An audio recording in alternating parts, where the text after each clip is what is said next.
नमस्कार दोस्तों, आज हम लोग 65वीं बीपीएससी का प्रीलिम्स का मैथ्स का क्वेश्चन करेंगे। ठीक है, तो आइए चलिए हम लोग क्वेश्चन नंबर 16 से बढ़ते हैं। क्वेश्चन नंबर 16 से आपका मैथ्स का क्वेश्चन शुरू होता है। तो पहला क्वेश्चन है, दो विद्यार्थियों में 12 एक जैसी कलमें बांटने के कितने तरीके होंगे यदि प्रत्येक को कम से कम 2 कलम मिलना आवश्यक है। तो चलिए हम लोग मान लेते हैं कि देखिए, इसको हम फार्मूला से भी आपको हम बता सकते हैं, लेकिन फार्मूला से बताएंगे और परम्यूटेशन कॉम्बिनेशन क्या होगा कि डिफरेंट टाइप का आपका क्वेश्चन रहेगा। ठीक है, तो उतना फार्मूला आपको याद रहेगा नहीं, तो वो मैं नहीं बताऊंगा। ठीक है, आपको एक बहुत आसान तरीका बताता हूँ, बहुत बड़ा नंबर आपका बीपीएससी में नहीं दिया रहता है। तो मान लेते हैं एक पर्सन ए है, दूसरा बी है। ठीक है, और क्या बोला जा रहा है कि दोनों के पास कम से कम 2 पेन होना चाहिए। ठीक है, और टोटल पेन कितना है, 12। तो चलिए हम लोग देखते हैं कि पहली बार जब ए के पास 2 था तो बी के पास 10 हो जाएगा। जब बी के पास 2 होगा तो इसके पास 10 हो जाएगा। ठीक है, और 2 से कम नहीं होना चाहिए। तो चलिए 3 देखते हैं। तो 3 तो इसके पास 9, इसके पास 9 तो इसके पास 3। ठीक है, इसके पास 4 तो इसके पास 8। ठीक है, इसके पास 8 तो इसके पास 4, टोटल 12 होना चाहिए। ठीक है, इसके पास 5 तो इसके पास 7। ठीक है, इसके पास 7 तो इसके पास 5। ठीक है, इसके पास 6 तो इसके पास 6। और देखिए फिर हम लोग इसके पास 5 तो इसके पास 7, वो सब हम लोग ऊपर में ही ले लिए हैं। ठीक है, तो अब टोटल देखिए कितना होता है, 1 2 3 4 5 6 7 8 9। तो 9 वेज में आपको ये हम लोग डिस्ट्रीब्यूट कर सकते हैं, बांट सकते हैं 12 कलम को। ठीक है, तो इसलिए इसका आंसर आपका हो जाएगा 9। ठीक है, फिर हम लोग नेक्स्ट क्वेश्चन की ओर बढ़ते हैं। नेक्स्ट क्वेश्चन है कि यदि वृत्त ए और वृत्त बी की त्रिज्याएं 1.5 अनुपात 1 है तो वृत्त ए और बी के क्षेत्रफलों का अनुपात क्या होगा। तो देखिए, अगर हम लोग आर रेडियस ऑफ ए, ठीक है, त्रिज्या ऑफ ए का त्रिज्या आर ए मान लिए और बी का त्रिज्या आर बी मान लिए। ठीक है, तो वो कितना है, 1.5/1। ठीक है, अनुपात 1। तो आपको क्या निकालना है, इसमें उसका एरिया निकालना है। ठीक है, मतलब क्षेत्रफल निकालना। तो क्षेत्रफल क्या होता है आपका, पाई आर स्क्वायर। वृत्त का क्षेत्रफल होता है पाई आर स्क्वायर। तो यहाँ से हम लोग क्या लिखेंगे, अगर एरिया निकालना है आपका ए का तो लिखेंगे पाई R1 स्क्वायर अपॉन एरिया निकालना है बी का तो पाई R2 स्क्वायर। ठीक है, अब देखिए हम लोग क्या लिख सकते हैं, पाई से पाई काट दिए। ठीक है, तो R1/R2 का होल स्क्वायर लिख सकते हैं।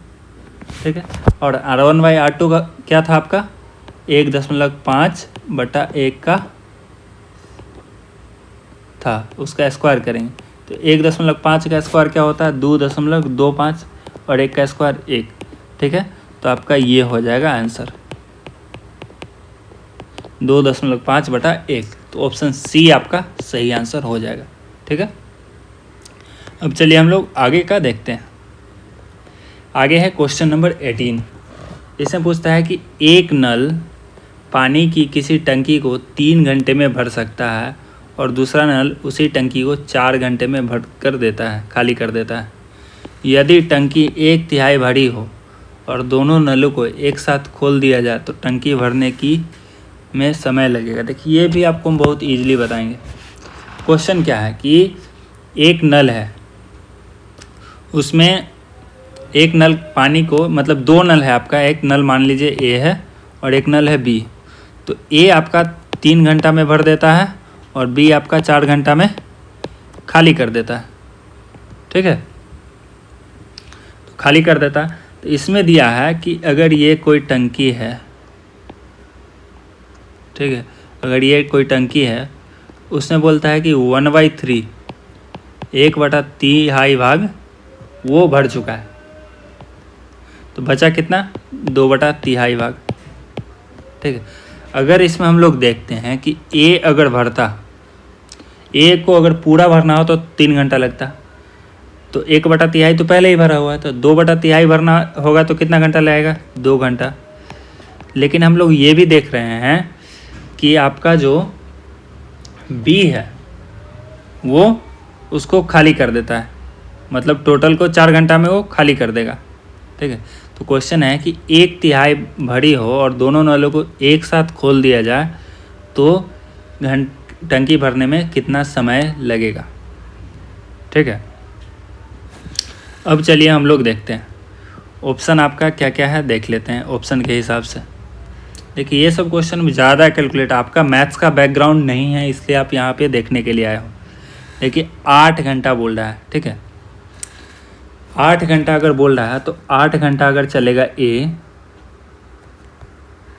8 घंटा चलेगा तो कितना पानी वो भर देगा, 3 घंटा में पूरा भर देता है। तो 8 घंटा में 8/3, 8/3 पार्ट वो भर देगा। ठीक है, और बी क्या होगा कि बी 8 घंटा में कितना होगा, 4 घंटा में वो खाली कर देता है, 4 घंटा में वो खाली कर देता है। तो 8 घंटा में दोगुना खाली कर देगा, 2 टंकी वो खाली कर देगा, तो ये 2 कर दे रहा है खाली। अब हम लोग क्या है कि ए माइनस बी, ए भर रहा है और बी मतलब खाली कर रहा है तो माइनस लगाएंगे। वो ऐसा होना चाहिए कि टोटल कितना भरना चाहिए, 2/3, तो a माइनस बी आपका 2/3 आना चाहिए। तो हम लोग यहाँ पे चेक करते हैं, तो 8/3 माइनस 2, देखिए क्या होगा, 3, 8 माइनस 6, 2/3 आ गया। तो इसलिए आपका आप ऑप्शन देखेंगे तो ऑप्शन से जल्दी बन जाएगा, तो 8 घंटा इसका आंसर हो जाएगा। ये नहीं होता तो फिर हम लोग आगे बढ़ते, दूसरा ऑप्शन देखते, तो ऑप्शन ए आपका इसका सही आंसर हो गया। ठीक है, अब हम लोग फिर आगे बढ़ते हैं। देखिए श्रेणी दिया हुआ है 1, 3, 9, 15, 25, 35, 49 का अगला पद क्या होगा। तो देखिए हम लोग को पहले पैटर्न देखना है। पैटर्न क्या है, 1 के बाद 3 है, 3 के बाद 9 है, 9 के बाद 15 है। तो देखिए हम लोग यहाँ पे क्या है, 1 क्या है आपका 1 का स्क्वायर है, 3 है आपका 2 का स्क्वायर -1, 9 आपका 3 का स्क्वायर है, 15 है आपका 4 का स्क्वायर -1, 25 है आपका 5 का स्क्वायर, 35 है आपका 6 स्क्वायर -1। मतलब पहला टर्म स्क्वायर कर दे और दूसरा टर्म में स्क्वायर करके 1 घटा दे रहे हैं। ठीक है, फिर स्क्वायर कर रहे हैं, फिर स्क्वायर करके 1 घटा दे, फिर स्क्वायर करके 1 घटा दे। ठीक है, तो 49 आपका 7 का स्क्वायर हो गया, तो इसका आगे क्या होगा 8 का स्क्वायर -1, मतलब 64 - 1 बराबर 63। तो इसका आंसर आपका 63 हो जाएगा। 63 आपका है ऑप्शन डी। ऑप्शन डी आपका 63 है, तो डी इसका आंसर हो जाएगा। अब हम लोग आगे देखते हैं, यदि x² - y² बराबर 7 है और x - y 1 है, तो एक आयत जिसकी लंबाई और चौड़ाई क्रमशः x सेंटीमीटर एवं y सेंटीमीटर है, तो विकर्ण की लंबाई कितनी होगी। तो देखिए यहाँ पे क्या है कि एक आयत है, मतलब एक रेक्टेंगल है जिसका लेंथ x है और ब्रेथ आपका y है। ठीक है, तो आपको ये पूछ रहा है विकर्ण का लंबाई, तो विकर्ण का लंबाई हो जाएगा आपका √x² + y² पाइथागोरस से। ठीक है, तो अब हम लोग क्या दिया हुआ है कि x² - y² दिया हुआ है। अब x² - y² होता है आपका x + y × x - y। ठीक है, तो x² - y² 7 दिया हुआ है, 7 दिया हुआ है, और x + y नहीं दिया हुआ है, और x - y आपका 1 दिया हुआ है। तो यहाँ से हम लोग का x + y जो है वो हो जाएगा 7/1, मतलब 7 हो जाएगा। x + y आपका 7 हो गया। ठीक है, फिर क्या है इसमें कि आपका पूछ रहा है कि इसका वैल्यू निकालना है। ठीक है, तो x + y 7 है और x - y बराबर 1 है, तो इसको हम लोग ऐड करेंगे तो देखिए क्या होगा, 7 + 1 8, y से y कट जाएगा और ये 2x हो जाएगा। तो 2x = 8 हो गया, तो x बराबर क्या हो जाएगा 8/2। बराबर 4, x आपका 4 हो गया, ठीक है। और y निकालना है, तो क्या था आपका x माइनस वाई दिया हुआ था 1, तो 4 माइनस वाई बराबर 1, तो यहाँ से y is equal to 4 minus 1 बराबर 3, तो y 3 आ गया और x 4 आ गया, तो यहाँ पे हम लोग पुट कर देंगे 4 का स्क्वायर प्लस 3 का स्क्वायर, 16 प्लस 9 25, रूट अंडर 25 जो कि 5 होगा, तो 5 सेंटीमीटर का आंसर हो जाएगा ऑप्शन ए, ठीक है। फिर हम लोग क्वेश्चन नंबर 21 देखते हैं। देखिए 21 में है कि 80 विद्यार्थियों की एक कक्षा में 60% विद्यार्थी कैरम खेलते हैं, 45% शतरंज खेलते हैं और 10% विद्यार्थी न कैरम खेलते हैं और न शतरंज खेलते हैं, ठीक है। तो केवल शतरंज खेलने वालों की विद्यार्थियों की संख्या क्या है। तो मान के चलिए कि अगर 100% विद्यार्थी होता, ठीक है, 100% विद्यार्थी होता तो उसमें 60% खेल रहा है कैरम और 45% खेल रहा है शतरंज, ठीक है, और 10% कुछ नहीं खेल रहा है। तो मतलब कि 100 में से 90% लोग ही खेल रहा है ना। तो हम लोग अब पता लगाते हैं कि वो गेम जो है वो कौन लोग है जो दोनों गेम खेल रहा है, कैरम और चेस दोनों। तो वो क्या हो जाएगा, हम लोग लिखेंगे कैरम सब खेलता है और जो शतरंज खेलता है दोनों को ऐड करेंगे, 60% प्लस 45%, और कितना लोग खेलता है 90% लोग, तो माइनस 90% कर देंगे, तो कितना हो जाएगा 105% माइनस 90%, तो 15% जो है आपका वो दोनों गेम खेलता है। तो 15% दोनों गेम खेलता है, तो इसमें पूछ रहा है केवल शतरंज खेलने वाले विद्यार्थी की संख्या क्या है। तो 45% लोग शतरंज खेलता था, इसमें केवल शतरंज कितना खेलेगा, तो 45% माइनस 15%, मतलब 30% लोग केवल शतरंज खेलेगा। तो 30% ऑफ 80 क्या हो गया, 30% गुने 80 बराबर 30/100 गुने 80, 0 0 कट गया 0, ठीक है। तो 8 3 24 लोग दोनों गेम खेलेगा, ठीक है। तो ऑप्शन बी इसका सही आंसर हो जाएगा, ठीक है। अब हम लोग आगे देखते हैं। 21 नंबर क्वेश्चन तक हो गया है। अब हम लोगों को 22 नंबर क्वेश्चन देखना है। यदि x cube minus y cube is equal to 117/8 है, x minus y is equal to 3/2 है, तो x square plus x square plus y square क्या होगा, x y plus y square. तो x cube minus y cube, इसका formula होता है x minus y into x square plus x y plus y square. Value put कर देते हैं हम लोग, 117/8 is equal to 3/2 into x square plus x y plus y square, ठीक है। तो 117/8 भागा 2/3 हो जाएगा, मतलब गुना कर दे, इधर लाए तो इधर लाएंगे तो गुने 2/3, ठीक है। तो ये हो जाएगा x square plus x y plus y square. 2 से हम लोग काट दिए तो 4 हो गया, 3 से हम लोग काटेंगे तो ये हो जाएगा 39, तो 39/4 होगा, ठीक है। तो ऑप्शन सी हो जाएगा इसका सही आंसर, ठीक है। अब हम लोग नेक्स्ट क्वेश्चन देखते हैं। 22 का आंसर सी हो गया। अब हम लोग नेक्स्ट क्वेश्चन देखते हैं। 5 to the power x square plus 2x plus 7 is equal to 125 to the power 2x plus 1। तो x का वैल्यू पुट करना है। तो देखिए 5 into x square power plus 2x plus 7 है, इतना पावर है, और 125 को हम लोग क्या लिख सकते हैं, 5 to the power 3 into 2x plus 1, ठीक है। दोनों का बेस सेम हो गया तो पावर भी सेम हो जाएगा। तो x square plus 2x plus 7 को हम लोग लिख सकते हैं 3 इंटू 2x प्लस 1। तो x square plus 2x plus 7 is equal to 6x plus 1। तो यहाँ से क्या हो जाएगा, x square minus 4x plus 6 is equal to 0, ठीक है।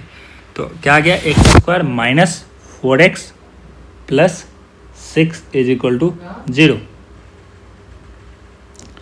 तो इस जगह से हम लोग निकालेंगे प्लस 6 होगा, एक मिनट देख लेते हैं, x² प्लस 2x प्लस 7। यहाँ पे हम लोग देखते हैं 2x प्लस 3 हो जाएगा नहीं, ये दिस वन विल बी 3, ठीक है, तो ये 4 हो जाएगा, तो ये 4 हो जाएगा, ठीक है। तो यहाँ से हम लोग x माइनस 2 का ये होल स्क्वायर है, तो x इज इक्वल टू 2 हो गया, ठीक है। तो ऑप्शन डी इसका सही आंसर हो गया, ठीक है। तो ऑप्शन डी इसका सही आंसर हो गया। अब हम लोग को देखिए नेक्स्ट क्वेश्चन है कि यदि एस इज इक्वल टू इतना है तो इसका मान ज्ञात कीजिए। तो देखिए क्या है, अगर x इज इक्वल टू इतना है तो हम लोग n इज इक्वल टू 1 2 3 सब हम लोग पुट करते चले जाएंगे, तो हर बार आपका 1/3 जरूर आएगा, ठीक है। तो समेसन n प्लस 1/3 को हम लोग लिख देंगे। समेसन अगर n नेचुरल नंबर का होता है तो क्या होता, n इंटू एन प्लस 1 होता है ना, n into n into n plus 1/2 ये होता है सम।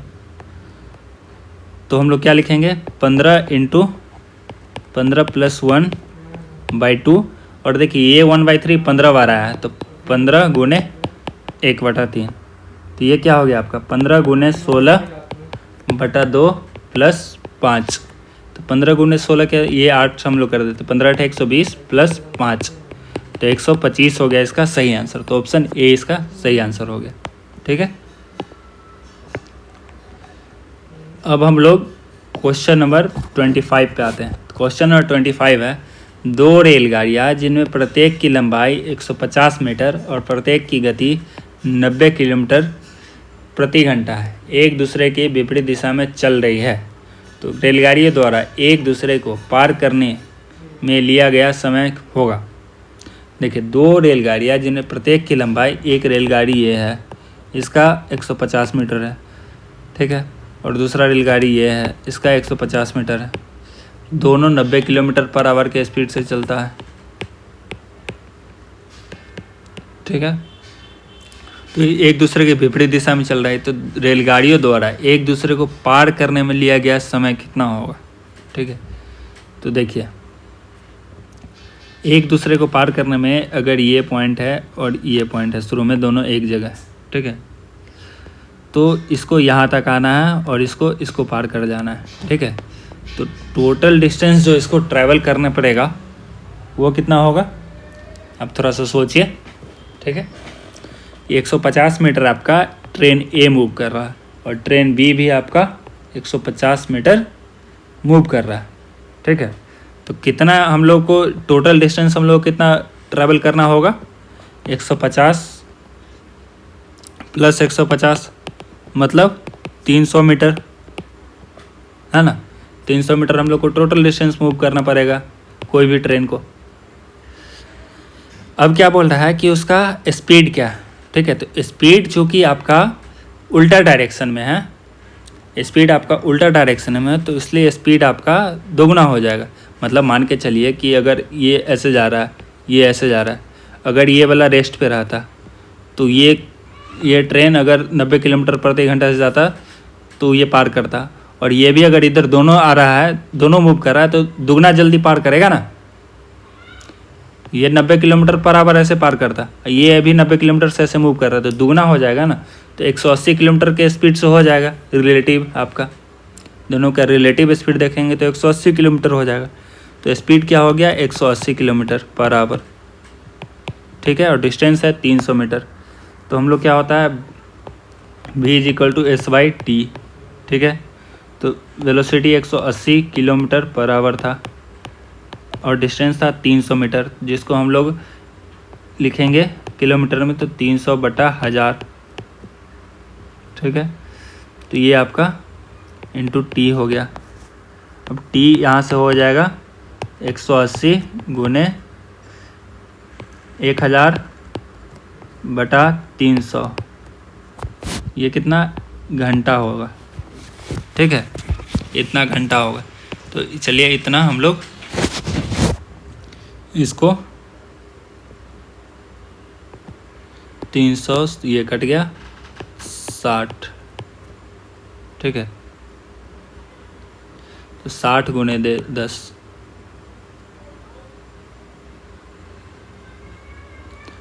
एक मिनट रुक जाइए। यहाँ से हम लोग करेंगे तो ऐसे करेंगे, टी आपका हो जाएगा 300 बटा 1000 गुने 180, ठीक है। ये हो जाएगा आवर। तो ये कट गया, ये कट गया, तो हम लोग का टी कितना आया, 3 से ये कट गया, तो 1/600 घंटा आया, ठीक है। 1/600 घंटा है। अब 1 घंटा में हम लोग जानते हैं कि कितना होता है, 3600 सेकेंड, ठीक है। तो 1/600 घंटा में कितना हो जाएगा, 1/600 गुने 3600 सेकेंड, मतलब कि इसको 600 को 3600 से काटेंगे, 6 बार में कट जाएगा, तो 6 सेकेंड इसका आंसर हो जाएगा, ठीक है। तो इसलिए आपका 25 का आंसर सी हो जाएगा, ठीक है। तो आज के वीडियो में इतना ही। अगर आपको ये वीडियो पसंद आया तो कृपया लाइक करें, सब्सक्राइब करें और अपने दोस्तों से भी शेयर करें। मैं अगले वीडियो में 64 बीपीएससी ऑप्शनल का, बीपीएससी का आपका मैथ्स का क्वेश्चन लेके आऊँगा।